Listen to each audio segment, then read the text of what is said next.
একটা প্যানের মধ্যে বেশ কিছুটা জল গরম করতে বসিয়েছি। এর মধ্যে দিয়ে দিলাম ভিজিয়ে রাখা সাবু। সাবুটা দিয়ে নেড়ে চেড়ে সেদ্ধ হওয়া পর্যন্ত রান্না করে নেব। দেখুন সাবু সেদ্ধ হয়ে গেছে। এবার এই সাবুর জলটা ঝরিয়ে নেব। একটা স্ট্রেনার নিয়েছি, স্ট্রেনারের মধ্যে সাবুটা দিয়ে দিলাম।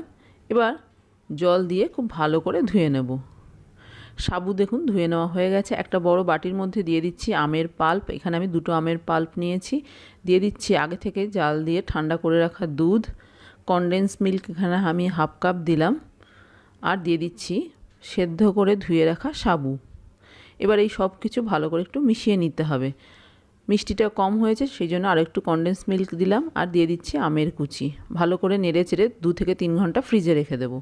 দেখুন 3 ঘন্টা ফ্রিজে রাখার পর এর কালারটা সম্পূর্ণ চেঞ্জ হয়ে গেছে আর কতটা ঘন হয়ে গেছে। খেতেও কিন্তু দুর্দান্ত স্বাদ হয়েছে। সম্পূর্ণ ভিডিও দেখতে চাইলে আমার চ্যানেলটা ঘুরে আসতে পারেন।